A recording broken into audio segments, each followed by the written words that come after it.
Hi everybody, it's Iris here. As you can see, I'm not at home. Actually, I'm hanging out in this little like garden area in my local mall, which is just right around the corner. I should come here more often. It's really nice. So I'm here to work a little bit, and then also I want to, film something. Well, just something that that came into my mind.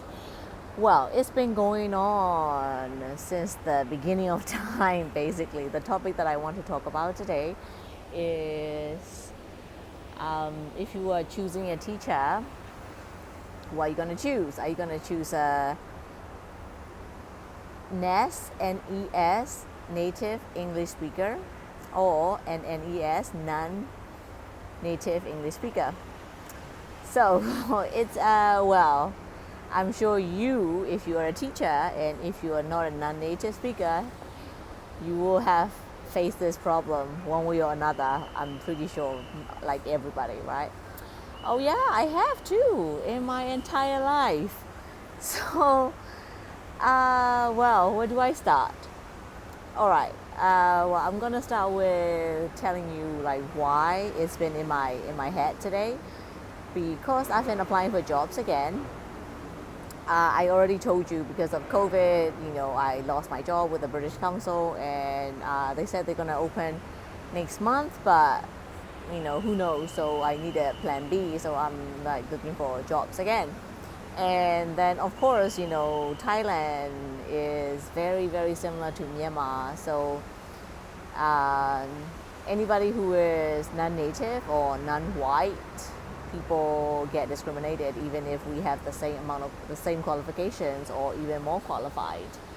Um, so let me just tell you my experience. So a couple of days ago, I sent my CV to one of the schools, one of the international schools, and then you all already know that I've got 2 masters, and then I've been in the ELT industry for over 15 years, right? But still, that's not enough because of my passport, because I am Burmese, and then I don't have a diploma. I think it's a diploma called PGCE. So yeah, not enough. Okay, so that's one thing, and then the recruiter says, "Oh no, we can't do that. They have high standards or whatever reasons that they give me." And then they go, "Okay, why don't you try another one? Why don't you try another school? It's a Thai school." With like 45,000 baht. 40, that's the advertisement, like 45,000 baht, and then the benefits and etc. Blah blah blah, and then it's gonna be teaching KG, so kindergarten teacher. And one thing, it is so far away from where I live. That's number one, and then number two, I don't want to teach. I don't want to teach kindergarten. I'm not learning any new skills by doing that. And then 3 is full-time job, and then the salary is not great. If I do that, I won't have time to do my own thing, which is my own courses, my own page. I won't have time to do that anymore. So, but then again, I already knew that I didn't want to do it, but I haven't really done any interviews like that. So I just wanted to say like, okay, yeah, why not? I want to do the interview. So I did the interview yesterday. Is interviewed by a Thai lady. So, well, basically, after talking about myself or my experience for about 5 minutes, 7 minutes, more or less, I got the job on the spot. But then she goes, well, because of your passport, because you are Burmese, but you've got a master's degree from England, so we are going to start with 32,000. All right, so listen to this, right? 45,000 is for native English speakers. Just because I am not native, I will only get 32,000. All right. So that's one thing, and I just go, all right, and that is very, very far away from my place. So if I took this job, I'll be spending at least 4 hours of commuting, 2 hours going and 2 hours coming back. And I asked her, so is there any compensation for that, for the traveling time? And no. Of course not. So, and then again, I didn't sleep very much. That's always been my problem, not sleeping. I didn't sleep very much, so I might have said things that are not very appropriate.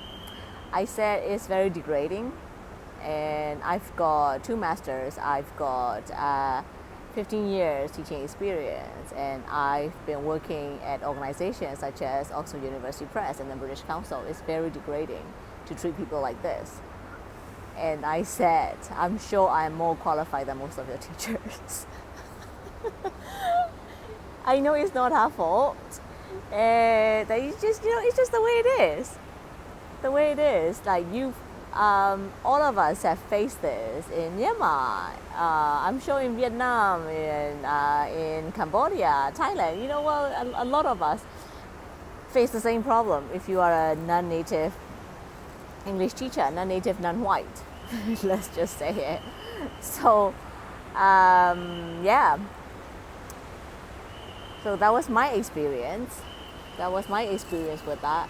But then again, my message for you is, if I wasn't working in really legitimate organizations such as British Council or OUP, I might not be able to get a job at all. Well, I will, but then I'll be discriminated like that. It is, you've heard of EDI, right? That's what the British Council is big on that: equality, diversity, and inclusion. So, big organizations, I could only work for big organizations such as Oxford University Press and British Council, which I'm very, very blessed. I feel very blessed and grateful about that. And then, anyway, my main message for you is, please don't feel that you are the second best, because you're not. You are qualified. If you're qualified, you might be even more qualified and more experienced than most people. Then you don't really have to, be afraid or be offended. Well, actually, I was offended of what people say to you. So again, my main message is to work on yourself, to get better, keep progressing, and when I see myself like representing Oxford University Press, that's, one of the profound moments of look how many people like that made it, right? So don't be discouraged when you have experiences like that. I did, and I will continue having if I go to these like local Thai schools or international schools. This is what it is. But then don't give up. Don't be discouraged, and know your worth. Okay. Bye everyone. See you in the next video.